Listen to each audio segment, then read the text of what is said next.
Martinku, pojď. Maxi, do kroužku, dozadu, kluci. Jste neslyšeli, šup.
Čeká teď český jazyk. My si dneska ukážeme nové učivo.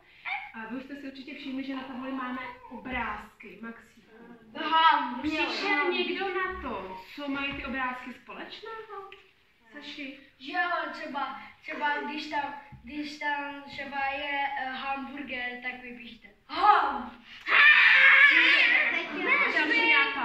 Tam byl chleba popsaný jako ham a potom batoh a bylo tam ba a trojtečka, hamba. A ty slabiky, a nebo tam bylo třeba mrož a mo a potom tam rož, tam bylo něco, tak to bylo ne, tam bylo mo nějaký a to bylo molo trošku.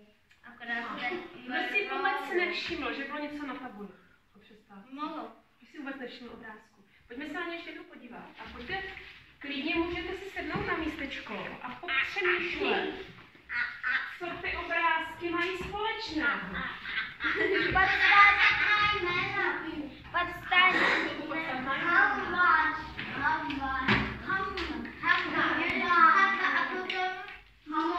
Tak, abychom mohli přemýšlet. Zbytečně nepomínají. Marti, přemýšlete tím, aby chce.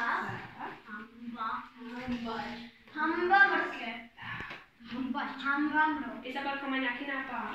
Já mám nápad, že jak tam je to ba, tak je to jako batoh.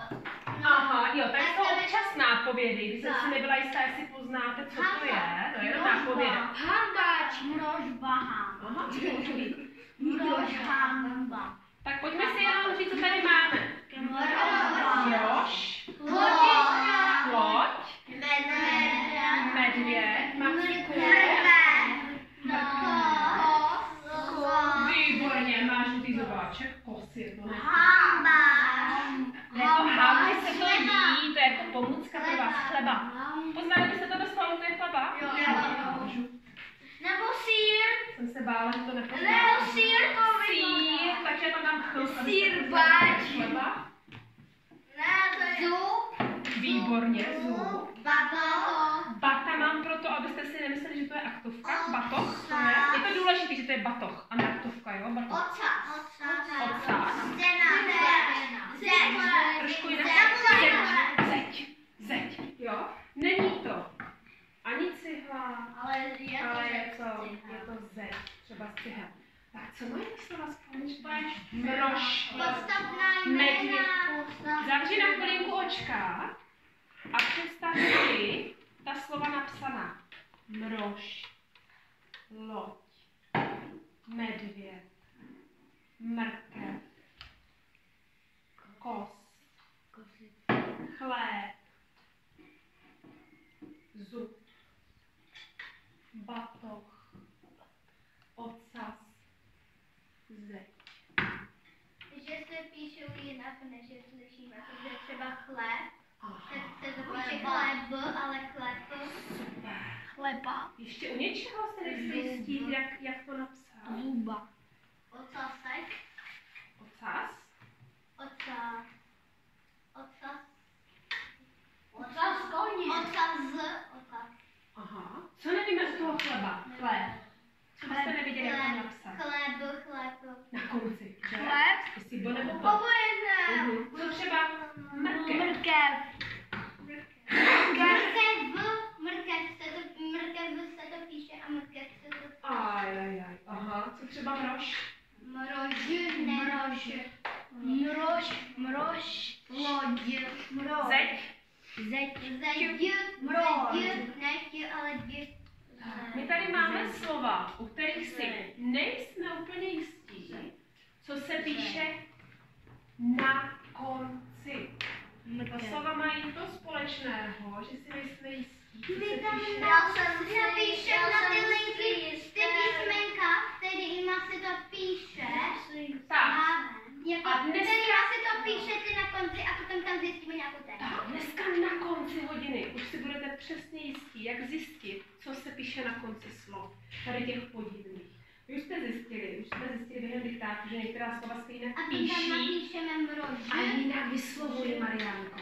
A dneska si řekneme to pravidlo, podle kterého poznáme, co je na konci. Každý z vás tam má jedno slovíčko. Já poprosím vás postupně, poprosím Izabelku, aby jedno vybrala a zkusila nám na řádek napsat, jak by to slovo napsala. A ostatní se dívají, jestli by to napsali stejně. Tak, co jsi vybrala? Mrož. Tak, nechám na to, jestli tiskacím nebo psacím. Teď je nám to jedno, ale pojď zkusit napsat mrož. Kdo si myslí, že to je správně, může zatleskat. Kdo by to napsal jinak, zvedne ruku nahoru poradí.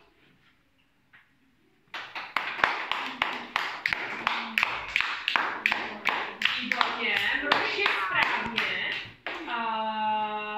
Proč si to tak napsala, Izabelko?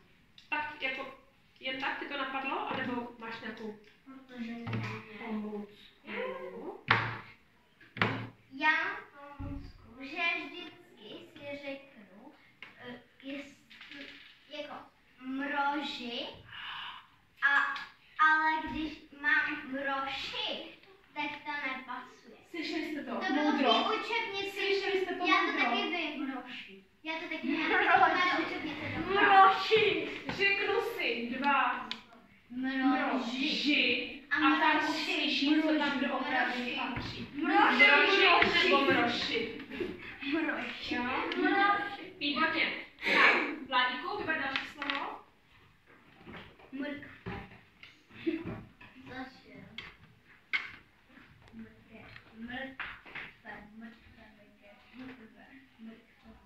Rozhodujeme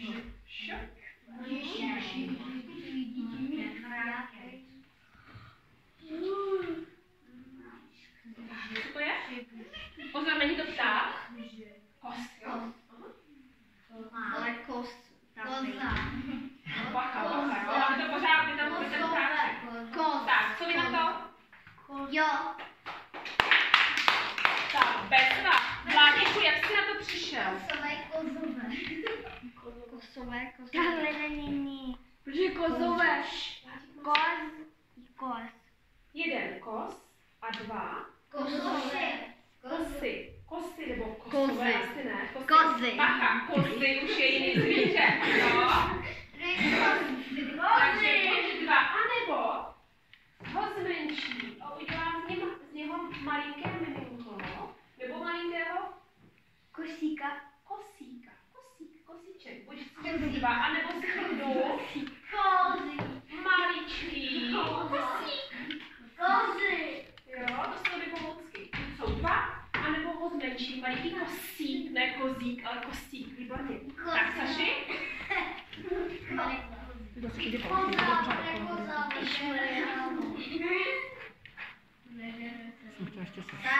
Jo, tak jo, klidně. Nebo kozové. Koš, to je pěkný obrázek. A zas tak mě neurážejte. To se jim povedlo docela ten ptáček. To je goš. Uličníci. Tak. Marke. Mrke. Marka. Mrke. Martinku, tu aktovku. Marťo. Saši, ty žiješ nás. Tak. Co vy na to? No, už si nejsme úplně jistí. Saši, nejsme si jistí. Dokaž, že tam nepatří F. Dokaž nám to. Dvě. Mrkve. A nebo malinká. Mrkvička, že ne mrkvička. Super.